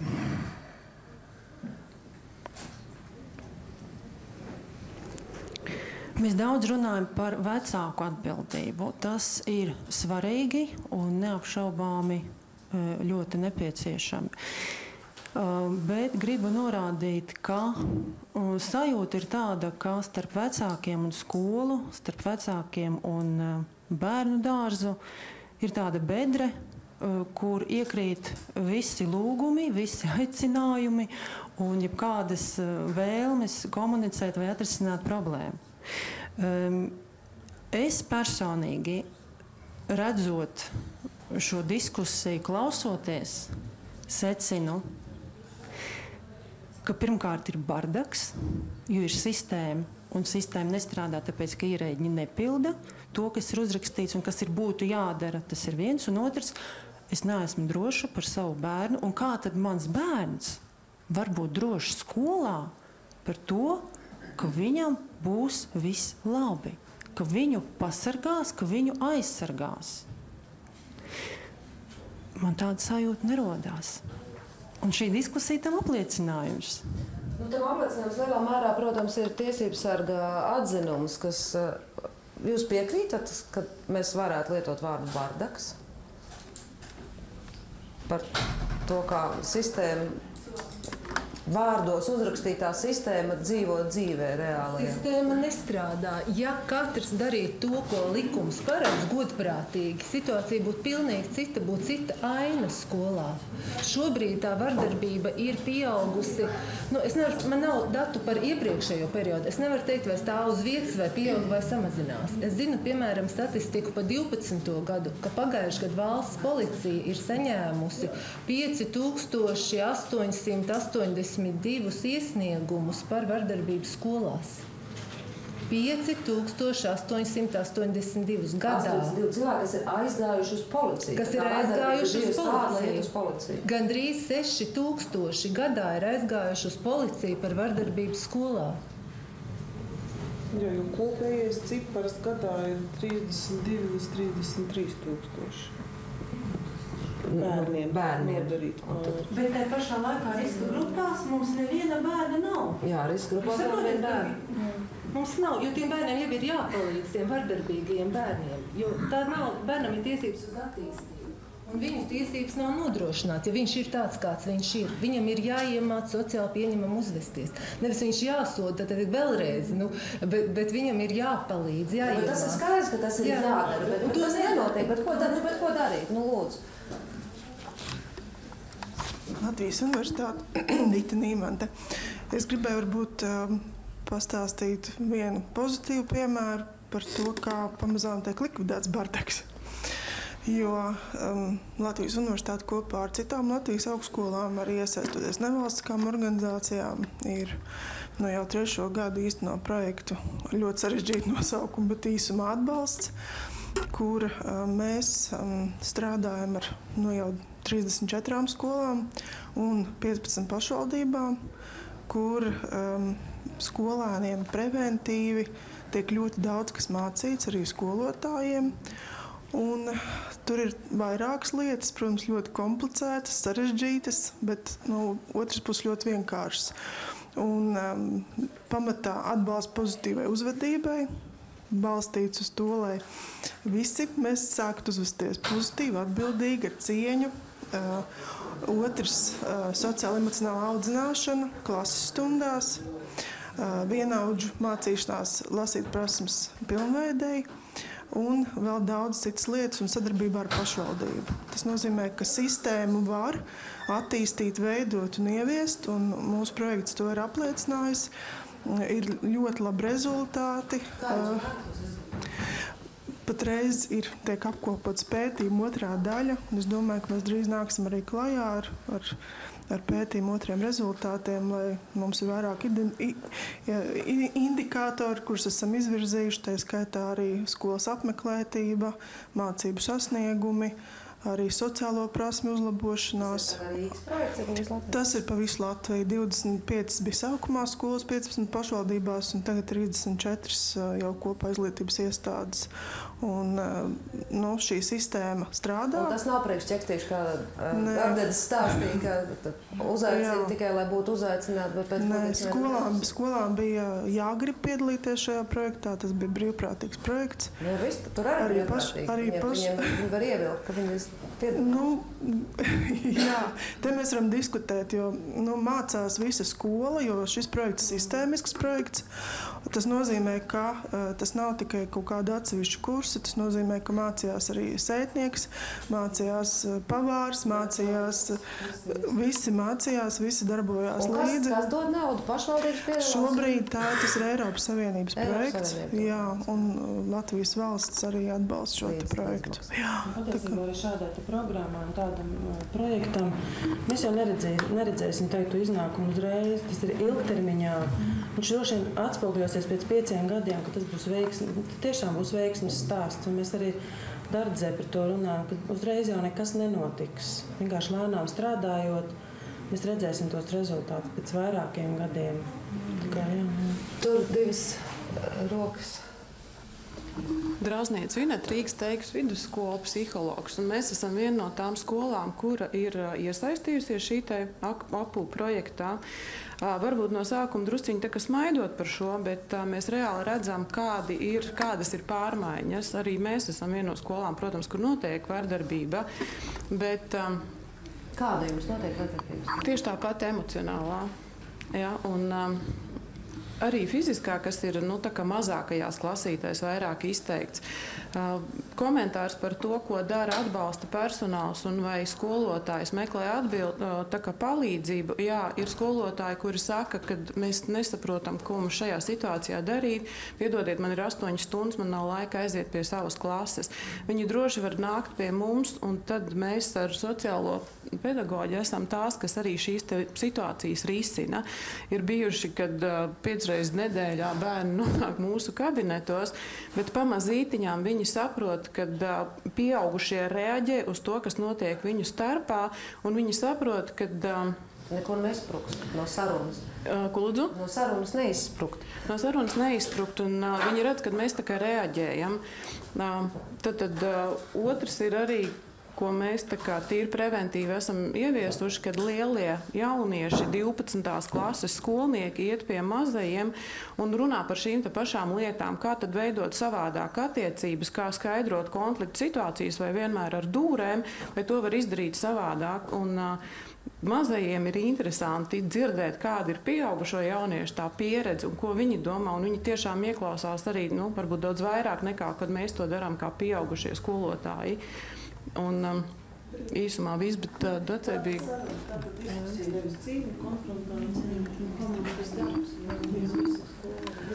Lūdzu. Labdien, Inga Millere, es pārstāvu Valsts bērnu tiesību aizsardzības inspekciju. Un problēmas, par ko šodienas diskusijā runā, viņas patiesi ir, viņas ir ļoti apjomīgas. Un es arī pārstāvu to viedokli, ka es nekad neticēšu, ka ir kāda pašvaldība un kāda izglītības iestāde, kur nav sastapusies un nesastopās ikdienā ar vardarbību, dažādu veidu. Es pavisam īsi par iniciatīvām, ko mēs savu resursu ietvaros mēģinājam un turpinām ieviest. Tā ir kustība Draudzīga skola un Draudzīga māja. Tātad Draudzīga māja ir domāta bērniem, kuri dzīvo bērnamos, bet Draudzīga skola tātad visiem bērniem un vecākiem un pedagogiem. Un tad savā laikā šī iniciatīva bija no Bērnu ģimenes lietu ministrijas, tajā laikā tam bija paredzēta nauda, projekts un tā tālāk. Bet mēs 2011. gadā vēlējāmies atdzīvināt šo kustību, bet jau kā brīvprātīgu, bez jebkāda finansējuma, un mums arī bija ārkārtīgi svarīgi uzrunāt skolas, un šīs skolas, kas pieteicās, lai viņas ir gatavas brīvprātīgi, bez spaidu līdzekļiem, patiešām ieguldīt, sadarboties, lai veidotu pozitīvu gaisotni skolā gan bērnu vidū, gan, kas ir ārkārtīgi svarīgi, tuvinātu vecākus skolai, iedrošinātu viņus, jo ikdienā strādājot un tiekoties gan ar bērnu vecākiem, kuri ir cietuši vai tātad agresīvo bērnu vecākiem, sirds sāp abiem vienādi. Un problēmas tur ir daudz sarežģītāks nekā mēs vienas diskusijas ietvaros, protams, varam izrunāt. Un tāpēc mēs sagaidījām, kā skolas izrādīs šo iniciatīvu. Mēs nācām ar priekšlikumu, ka mēs varētu būt tie koordinātori, tā iestāde, kas varbūt palīdzētu visu šo kustību virzīt, bet jāsaka, ka no visām Latvijas skolām mums šobrīd ir aptuveni nepilnas 300 skolas, kuras ir iesaistījušās, bet visu cieņu un liels paldies, jo tās skolas, kas ir iesaistījušās, to dara no sirds, un neapšaubām viņi bauda arī pozitīvus augļus. Ņemot vērā, ka es pārstāvu Valsts bērnu tiesību aizsardzības inspekciju un izskanēja jautājums par uzticības tālruni, kur strādā mani kolēģi, ikdienā mēs tiešām saņemam ļoti daudz dažādus zvanus, tā skaitā arī par vardarbību, un visizplatītākais vardarbības veids, jāsaka šobrīd patiesi, ir izglītības iestādēs. Arī mēs sastopamies ar to, ka emocionālā vardarbība ir visizplatītākā skolas vidē. Neapšaubāmi ar vienu lielāku intensitāti ienāk jauno tehnoloģiju izmantošana, mobīlie telefoni, informācijas nopludināšana sociālajos tīklos, un šīs sekas un emocionālie pārdzīvojumi ir ārkārtīgi dziļi un smagi. Un, kā jau minēju, es piekrītu arī tam, kas ir izskanējis, un paldies tiesību sargam par paveikto darbu un komentāriem, jo varam piekrist. Izskanēja jautājums, vai ir paredzēti naudas līdzekļi speciālistu sagatavošanai par šo sociālās korekcijas plānu izstrādi. Tad jāsaka, kā pateicoties Labklājības ministrijas atbalstam, bija pagājušajā gadā apstiprināta valsts programma, kuras ietveros tika apmācīti pašvaldību speciālisti. Galvenokārt tie bija sociālo dienas darbinieki, arī bāriņķies, kas pild šo funkciju, lai apmācītu šos plānus izstrādāt un realizēt. Bet mūsu novērojumi, neraugoties to, ka šī apmācība ir bijusi, arī ir satraucoša, jo ieinteresētība, aktivitāte, uzņēmība liela nav vērojama. Kurs ir izieti apmācības, ir izieti zināšanas, tā kā būtu. Jā. Bet vai jums ir kaut kādas ziņas par to, par ko bērnus šogad, pagājušajā gadā apceļ vairāk? Ja sanāk, bija drēbes, par ko tagad? Ir arī drēbes, bet ne tikai. Par to, ka tu esi savādāks, par to, ka meitenes, piemēram, savā starpā sastrīdās bieži vien savu simpātiju dēļ, un reakcija uz notikumu ir ārkārtīgi agresīva. Izpausmes bieži vien ir tik impulsīvas, kā pat agresīvais bērns, viņš pat nav padomājis, ko viņš dara, ka viņš jau ir izdarījis. Un patiesi mums saskaramies arī ar situācijām, kad bērni, jaunieši pulcējas bariņos, un jāsaka, ja mēs runājam par fizisku vardarbību, tad tie mūsu vērojumi, ka biežāk fiziska vardarbība, tāda smagāka gadījuma, viņi bieži vien nenotiek pašās skolas telpās, bet skolas tūmā. Un tāpēc ārkārtīgi liela loma ir, par ko mēs arī vienmēr uzrunājam iestāžu vadītājus, tad, kad runā ar kolēģiem, speciālistiem par prevencijas pasākumiem, drošības pasākumiem, nekad neaizmirst izglītības iestādes tehnisko personālu, jo bieži vien šie cilvēki var būt arī tie, kas pirmie pamana, ka kaut kas notiek, bet nezinot, kā rīkoties, iespējams izliekas šo problēmu, neredzot šo situāciju. Tā kā nekad nevajag aizmirst, ka komanda sastāv ne tikai no pedagoģiskā kolektīva. Jūs teicāt citādais. Vai cik tālu jūs jūtat, ka skolā no mājām, acīm redzot, vai varbūt arī no skolotājiem vai no pašiem bērniem, ka skolā atbalstojas tas, ko mūsu politiķi izvirza savām prioritātēm? Teiksim, ja tajos periodu brīžos, kad ja tas pat nav brīdis, tas ir tāda mums ļoti aktuāla tēma Latvijā par citādi orientētiem cilvēkiem, teiksim, vai mūsdienās uz skolu bērns, kurš aug viendzimumu pāri ģimenē, vai kurš pats jūtās citādāks, viņš var normāli iet uz skolu? Ir tādas iespējas viņam? Ir kādas ziņas? Es teiktu, ka bērni ir mūsu skolu. Lauki ienāk pilsētā situācija, un tur mazie puikas rāpās iekšā lielajos traktoros. Un es skatījos, kādu deksmi viņi to visu darīja. Jo tad, kad bērndārs beidzot prasa, kas tu būsi, pārsvarā visi būs, meitenes būs modelis un puiši būs uzņēmēji vai politiķi. Ja? Es domāju, ka pēc šīm laukiem ienākšanas pilsētā tur būs vesels klājums bērnu, kurš teiks, es būšu traktorists, es būšu kombainieris. Tas ir atspulgs. Tas ir atspulgs, ko mēs uzskatām sabiedriski par pieņemamu un par tapu. Un ko var apcelt? Un ko var apcelt, kurš atkal nav, jā. Tā mūsu vairāk konfliktu cēlonis ir tas, ka bērni neprot draudzēties, viņi neprot sadarboties. Un mans secinājums ir tas, ka katra ego ir tik liels, ka viņš nespēja paskatīties no malas uz sevi. Ir es un manas vajadzības, es un mana pašsajūta. Tad, ja tu man kaut ko izdarīji, tad es tev speciāli to darīšu atkal pretī. Jo es ir augstāk par visu ko citu. Un tā ir, tas arī ir tas sabiedrības spogulis, ja mēs katrs pats par sevi tā kaut vai padomājam. Cik liels ir mūsu katra paša ego. Nebeidzamā karā ar otru. Jā. Tu man es tev, tu man atpakaļ, es tev atpakaļ. Par statusu, par vietu, jā, sabiedrībā, lielākā vai mazākā. Ja mēs sākām mācīties pirmajā klasē kopā ar saviem klases biedriem, mēs skolu tur arī pabeidzām. Bijām mēs, mums ir salidojumi, mums ir sazvanīšanās, mums ir mūsu bērni, kas savā starpā komunicē, bet tagad tā sistēma ir izveidota, ka viņus tur nedod Dievs divus draugus salikt vienā klasē. Skola ir domāta mācībām, nevis draudzēšanai. Es citēju šobrīd skolu. Tā ir tagad, jā. Un viņi maisa un jauc pēc 4., pēc 6., pēc 7., pēc 9.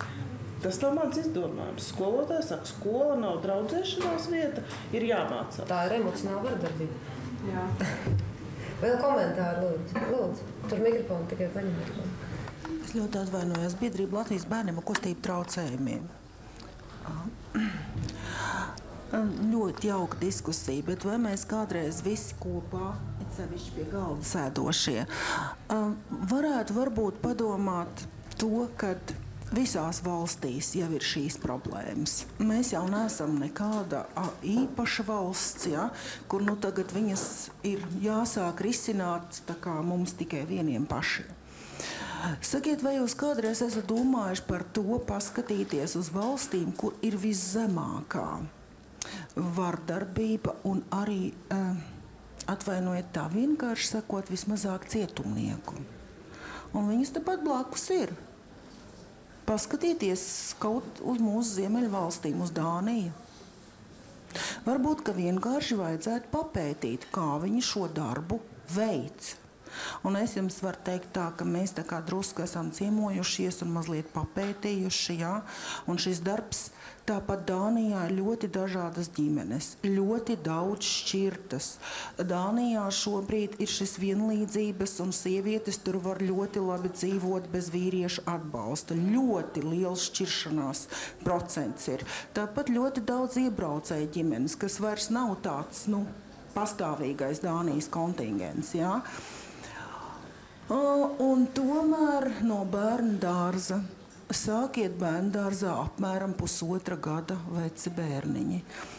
Un es jums varu teikt tā, jā, mums ir 30, 25 bērnu bērndārs grupā. Mums ir viena skolotāja, viena aukle, jā. Un viņa droši vien, kad ar šīm īpašām vajadzībām no katra bērna raksturu, nespēja tomēr tikt galā. Dānijā ir tā, ja aiziet uz bērndārs bērns, un viņam ir slikts garstāvoklis. Tas no tā paša mazākā vecuma visa tā grupiņa tiek motivēta apjautāties, kāpēc tev šodien, ko tev var palīdzēt. Ar to sākās diena. Un tā arī turpinās tālāk skolā.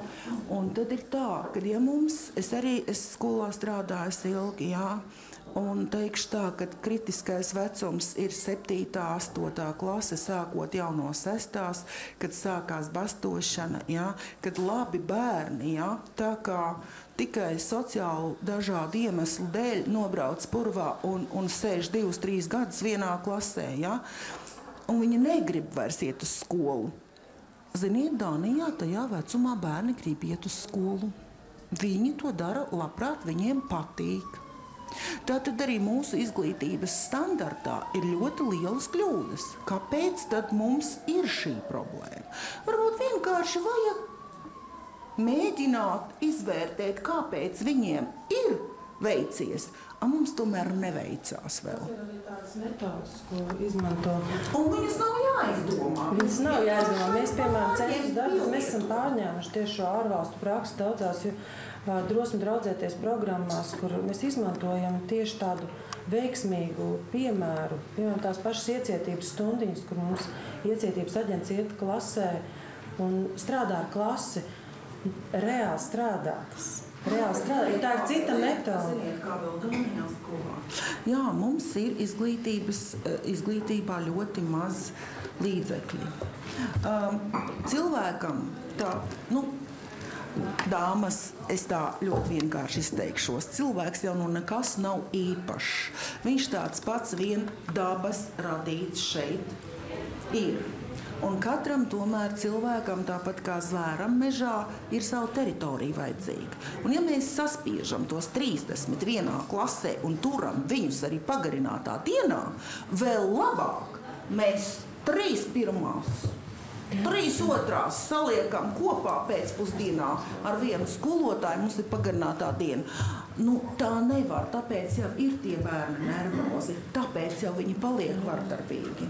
Tātad jābūvē lielākas skolas, bet starp citu, jūs pieskārāties vienam jautājumam, kas dīvainā kārtā šovakar tā pavisam maz ir izskanējis, kas parasti vienmēr skan, mums nav naudas.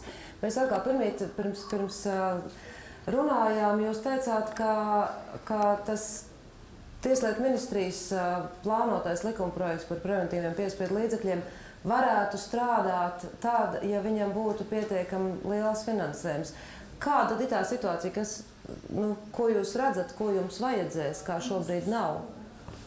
Šobrīd Latvijā sociālā sfēra vispār, kā mēs zinām, ir es nezinu, kā to varētu pateikt labāk, maz attīstīta vai maz finansējums. Līdz ar to, protams, kad mums nav pieejami tie pakalpojumi, kam būtu jābūt. Un mēs, kā jūs jau minējāt, saskatām to, kā tieši principā pievienoto vērtību vispār tam visam likumprojektam, ja būs šie te pakalpojumi, kā strādāt tieši ar cēloņiem, nevis, teiksim, aizliegt tur tuvoties personai, tuvoties vietai, bet ir jārisina cēloņi. Cēloņi parasti ir saistīti tieši ar uzvedības traucējumiem, vispārējais ir risināmi ar šiem psihologiem un dažādiem citiem sociālās rehabilitācijas pakalpojumiem. Līdz ar to, ja tam mēs nepievēršam uzmanību, ja tam mēs neatrodam naudu, tad principā, pievienotā vērtība būs maza visai sistēmai. Lūdzu, vēl kas nav ticis pie vārda, pēc tam jūs lūdzu šeit. Labdien, Ļuba Tihomīrova, Rīgas Stradiņu universitāte. Es gribētu, man ir daži komentāri, es gribētu pateikt, ka ir ļoti aplāms viedoklis, ka tie cilvēki, tie jaunieši, kuri ņirgājās pa citiem, nāk no kaut kādām nabadzīgākām ģimenēm. Ir dati, ir statistika, un mums tas nav jāizdomā, nav jāfantazē un pašiem jāgudro. Tie cilvēki, tie jaunieši, kuri ņirgājās pa citiem, un Latvijā tas ir katrs 4. skolēns, viņi nāk tieši pretēji no tādām turīgām ģimenēm. Un kāda tur var būt iemesli, te gan mēs varam fantazēt, vai tiem vecākiem nepietiek laika, vai tie vecāki tiešām uzliek kaut kādus rāmjus. Te ir vēl jāpēta un te ir jādomā. Kas vēl nav izskanējis šajā diskusijā, un kamēr mēs risinām problēmu, varmāka, upuris, tad ir arī pierādījis tā, ka Latvijā pieaug to jauniešu skaits, un tie ir šobrīd 10%, kuri ir gan, ka viņi paši ņirgājās, un viņi arī cieš no ņirgāšanās. Un, ja mēs parasti runājam par 2 grupām, kur viens cieš un otrs ņirgājās, tad šobrīd, manuprāt, ir jārunā jau par 3 grupām.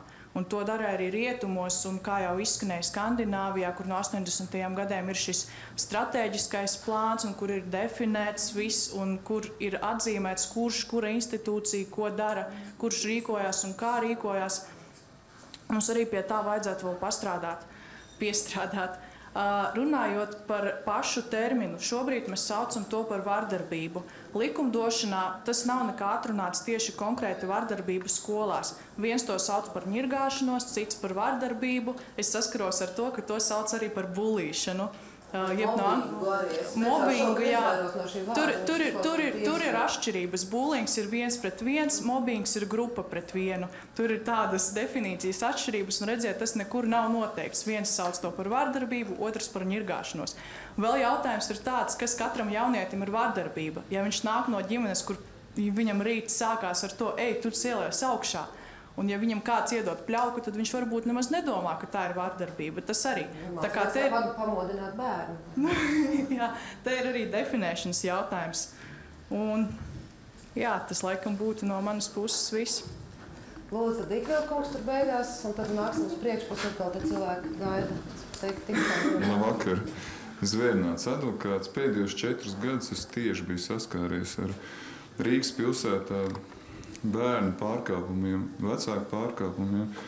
Ļoti tā precīzi centīšos izteikties. Pirmkārt, par to situāciju, kas ir skolās. Skola jau tas ir vienkārši viens no posmiem cilvēku dzīvē, jaunu cilvēku dzīvē, kur viņš veidojas par personību. Un tā ir publiska skatu, kur mēs to redzam, ko mēs neredzam, tas, kas notiek mājās, tas, kas notiek sadzīvē. Un es negribētu nošķirt tās grupas, kā tikko teica, kurš ir upuris, kurš ir vainojamais, kurš ir pārkāpējs. Jo es esmu redzējis tos bērnus, viņi saka, man ir vienīgā forma eksistēt, tas ir pretoties. Neviens ar viņu nenodarbojas, māte mums stāsta, bet es braucu 7 uz strādāt, es 8 mājās, es viņu bērnu redzu tur pusstundu, es viņu pabaroju, cik es varu iedodu tīru veļu, atkal sūtu, nav kas darbojas vasarā, tam bērnam vispār nav vietas. Pašvaldība nevar sniegt pakalpojumu. Proti, šeit ir ļoti būtiski tas bērns, ja viņš var mainīties savā attīstībā, bet viņš grib cienīgu, cilvēcisku attieksmi. Es negribu tik augstā matērijā kā mīlestība, jo mīlestība tikai ļoti tuvu cilvēku var dot. Tā ir māte, tēvs, ja nav tās mātes tūmā vai nav tēva, to nevar aizstāt neviens formāls darbinieks. Otrs ir par vecāku sodīšanu. Mums ir vairāk panti tieši administratīvu pārkāpumu kodeksā. 173. pāns, 1. daļa, tas ir par aprūpas pienākumu nepildīšanu. Ja? Proti, ja vecāki nesniedz uzturu, nav naktsmītne, ja bērns nav sagatavots skolai, tas ir tā šaurā definīcija, kas no bērntiesību aizsardzības likuma un civilu likuma, tad vecāks var sodīt sākumā brīdinājums līdz pat 150 latiem. Otrais ir sastādīts protokols, jau ir minimālais sods 150 lati. Manā pagājušajā gadā laikā bija Prūšu ielā lietuviešu skola, ja, un tur vienai mātei 4 bērni. Un tā sanāca, ka viens ir smēķējis, cits atkal tur kavēs skolu. Viņi rauda, viņi saka, man tie 150 lati ir pusi ģimenes mēneša budžeta. Ja. Kāds ir vēstījums? Vēstījums ir tāds, ka, acīm redzot, Tieslietu ministrijas pārstāv, labi, vēl sūdīsim. Mums te nesen atkal grozīja ministra kabineta noteikums, cik tur tās stundas, 2 stundas laikam kavēts, jāsaņem vecākiem, vecāki nav pieskatījuši tos bērns, jau ir saņemt sodu. Ja. Man bijusī kolēģi, viņi strādāja Rīgas sociālā dienestā, pēc tam viņi aizgāja Salaspils novadu. Salaspils novadā viņi saka, es katru ģimeni pazīstu. Viņi ar katru ģimeni komunicē, un viņi saka, es speciāli varu sniegt katram palīdzību. Rīgā ir tik liela noslodze, kaut gan tas vidēji statistiskais rādītājs sociālajiem dienestiem ir pietiekams, ja, bet pašvaldības policija, viņi tikai nodarbojas ar protokolu sastādīšanu, sodīšanu. Vardarbība vispār ģimenēs, tur ir viens pāns 172 prim, kur pieaugušie vardarbība pret bērniem, ja, kur bērns ir upurs, jo vecāki savā starpā konflikts risina. Konflikti vienmēr visur un turpmāk pastāvēs. Mēs nemākam, mums nav prasmes risināt šos konfliktus. Bērni šajā gadījumā ir tas upuris vienkārši, viņš ir nonācis tādā situācijā, viņš ir izmisis. Ja, tā kā dzīvnieks, kas nav barots, kas ir iedzīts stūri, viņš, protams, ir agresīvs. Ja, ja pieauguši savā starpā nemāk risināt konflikts. Tā slodzi mēs pārnesam skolotājiem. Šeit pamatā ir skolotāji. Skolotāji arī nevar risināt. Viņi ar to bērnu saskatās tikai dažas stundas nedēļā, tikai 1 vai 2 gadus kopumā, 12 gadu tajā griezumā. Man šķiet, ka valstī kopumā kā cilvēks, es augstās matērijas runāju, cilvēks ir kā vērtība jāatzīst, un arī vairāk jāsniedz nevis preventīvi ierobežojušie pasākumi, bet vairāk jāsniedz tā sociālā palīdzība. Tie cilvēki ir izmisumā, tīri materiāli stāvoklī. Es nerunāju, ka naktsmītnes nav. Šeit bija runa, kā tie bērni ir. Mums bija konkrēti kā 5-6 gadījumi, kad cilvēki pazemoja, tāpēc, ka viņš ir vājš. Puišiem teica, ka viņi ir tā kā seksuālās minoritātes. Neviens nebija klāts skolā, jo skola nezināja, kā rīkoties. Viņi saka, mēs padzīt nevaram no skolas to bērns. Ja? Šorīt ziņā skatījos Krievu, viens izcils pedagogs teica, 2 meitenes piespieda otru par to, ka viņi nedēļ norakstīt, laizīt zābakus mežā. Es izdzinu no skolas tās 2 meitenes, jo visas klases biedrenes, visi klases biedri, viņi vecāki iestājas pret, viņi saka, mēs negribam.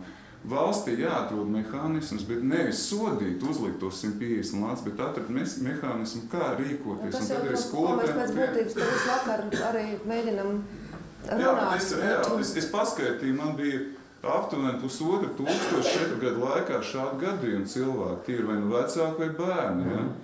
Mēs par daudzām problēmām nerunājam, jo vardarbība skolā tas ir viens posms, bet tā vardarbība visur mums ir ar bērniem. Ja, to nav šaubu, bet mēs šogad mēģinam palikt tomēr skolas ietvaros, lai kā mums tas izdodas? Kāda vidējā saruna vai saskarsme vidējā ģimenē? Pamēģināsim visi kopā. Kā tev gāja šodien skolā? Labi. Ko uzdeva? Neko. Nē, es visu zinu. Paldies Dievam. Jā, viss ir noskaidrots. Izmācījies, jā. Tās pie televizora, māte virtuvē, bērni pie kompīša. Tā visur nav. Jā, bet es arī gribu mazliet teikt, ka īstenībā droši vien, ka ir jāaizbrauc arī uz Dāniju, paskatīties, iespējams, ka tur ir kaut kādā plašākā mērogā. Bet es gribu teikt, ka ir arī Latvijā ļoti daudzas zināmas skolas, kuras strādā, ja mēs dzirdējām Teikas vidusskolu, kur var dzirdēt, ka komanda strādā, zinu vairākas citas skolas, kur ir, piemēram, skola, kurā moto ir nedari otram to, ko tu negribi, lai tev dara. Un visi bērni zina, ka šis ir skolas moto un ar šādu moto skola dzīvo. Un bērnu attiecības ir lieliskas, kaut arī tajā brīdī tur nav tā, ka izpaliek pilnīgi bez jebkādiem varbūt konfliktiem vai kaut kādām problēmām, bet tomēr viņi dzīvo pēc kaut kāda zināma principa. Un es domāju, ka ir vēl daudz tādas skolas, kur ir normāli strādā gan pedagoģa komanda, gan sadarbojas ar pašvaldību, gan visādi citādi un zina, ko viņiem darīt un kā darīt. Un nav varbūt tā jāsaka, ka mums te vispār pilnīgs bardaks, es nepiekrītu, un ja runājam par pedagoģu darba samaksu, pedagoģi nav ierēģi, tomēr ir daudzas lietas kārtojamas un sakārtosim. Un, protams, ka ir katram arī sava paša atbildība par to, cik mēs varam tālu pieļaut vispār kaut kādas vardarbības izpausmes vai izlikties, ka mēs to neredzam. Vēl pēdējie komentāri no zāles, un tad mēs lēnām mēģināsim pēdējās replikas. Lūdzu, tur aizpildīt. Klausoties diskusijā, es pat esmu sociālais pedagogs no Rīgas skolas, vienas lielākās. Un teiksim tā, kad novērojam bērns, kad atnāk jau uz sagatavošanas grupiņu, kas notiek pirms 1. klases, daudziem bērniem, gan arī trešdaļai bērnu nav sagatavošanas prasmes. Tas nozīmē, ka viņi neprot pat elementāro sašņorēt savus kurpju šņoris. Tā ir vecāku atbildība iemācīt bērniem elementāras prasmes, kas nodrošinātu tālāko virzību bērnam, to pašu atbildību, ka viņš tomēr arī ir atbildīgs par to, ja viņš kādam dara pāri. Viņi to neprot. Viņiem tas šķiet, ka tas ir paša aizsargāšanās mehānisms. Es to daru, lai pasargātu tikai sevi. To, ka ir grūtības. Vajadzētu to runāt jau. No to mēs te izrunājām. Jā, pirms pirmsskolas vecuma vecākus kaut kā izglītot par to, lai tā atbildība būtu pirmā posmā, ka viņi uzņemās atbildību par savu bērnu, nevis sēžot tiešām pie tiem televīzijas ekrāniem, nevis pasakot, kad varētu būt vispār skolā tās grupas pagarinātās līdz kādiem 8:00. Jā, un beigās pateikt, ka pedagogi neko nedara. Jautājums ir par visu to. Es varbūt īsi par savu pieredzi, jo es jau diezgan pār 10 gadus strādāju par sociālo pedagogu ģimnāzijā, un mums bērni nāk no 7. klases iestājas, un var teikt, ka viņiem tiešām arī nav prasmes mācīties. Un tāpēc mūsu pieredze ir tāda, ja bērnam viņš sāk, kā saka, neripo vai sāk klibot mācību ziņā, tad mēs, teiksim, arī aicinām vecākus un strādājam. Tiešām vecāki ar prieku klausās un mēģina to pašas padomus izmantot un ieviest savā reālajā dzīvē. Tā kā vecākiem vajag palīdzību. Un man pašai bija tāds 10 gadu garumā bija tāds projekts skolā, bērnu tiesību projekts, kurā piedalījās no katras klases, no 7. līdz 12. Tātad no katras klases bija skolēni, kas gribēja piedalīties, un arī tādi, kurus skolotāji tā kā ieteica. Un šis darbs bija ļoti vērtīgs. Tātad bērni paši lasīja bērnu tiesību teiksim, šo te likumu konvenciju un paši runāja, diskutēja, viņiem ļoti nepieciešams tieši runāt un saprast šīs lietas. Savas tiesības un pienākumus. Jā, tieši izrunāt. Tieši izrunāt. Es gribētu tagad dot katrai no jums vārdu noslēgumu replikai, kuras tematu es ierosinu, bet jūs varat arī brīvi improvizēt vai doties citur, bet es piedāvāju tematu, kas bija jāizdara jau vakar.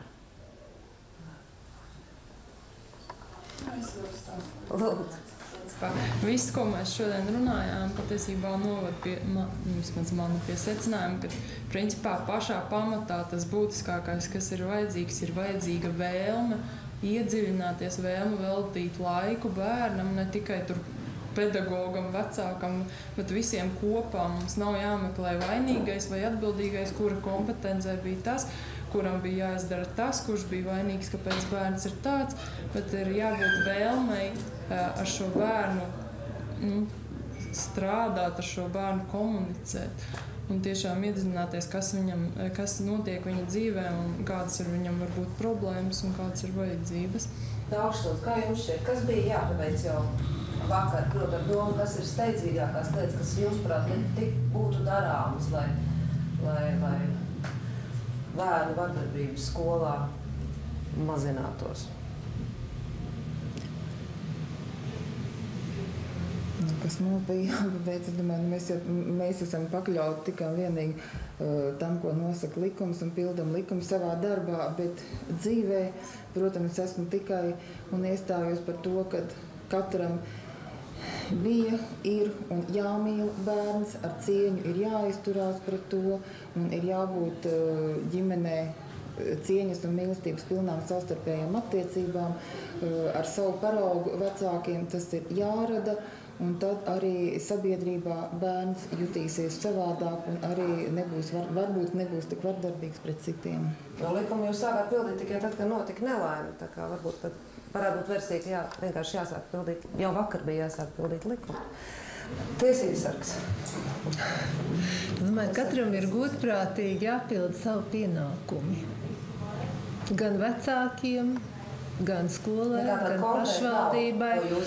Konkrēti, protams, ir jāgrib mainīt esošo situāciju. Ir jāgrib mainīt kaut ko, nevis teikt, ir slikti, jā, tā tas ir un ko tur darīt, bet ir jāgrib mainīt situāciju.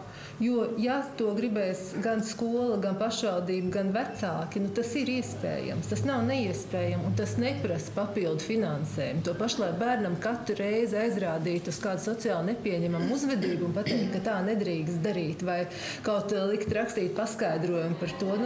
Arī skolotājiem tāds mīts, ka paskaidrojumu nedrīkst rakstīt. Tieši otrādi, bērnam ir tiesības paust savu viedokli katrā situācijā, kurā viņš ir iesaistīts. Dot baltu papīra lapu un teikt, izsaka savu viedokli par notikušo, kāpēc tā bija, un tad arī parādās, ko tā otra puse ir darījusi un kāpēc viņš tā ir uzvedies. Tātad ir jāgrib mainīt situāciju un ir jārēģē uz pirmo sociāli nepieņemamo uzvedību. Nav jāgaida, ka kāds kādam nodarīs miesas bojājumus. Bet tiklīdz kādu aizskar ar vārdiem, arī tad ir bērnam jāliek manīt, ka tas nav pieņemama un ka reakcija uz to sekos.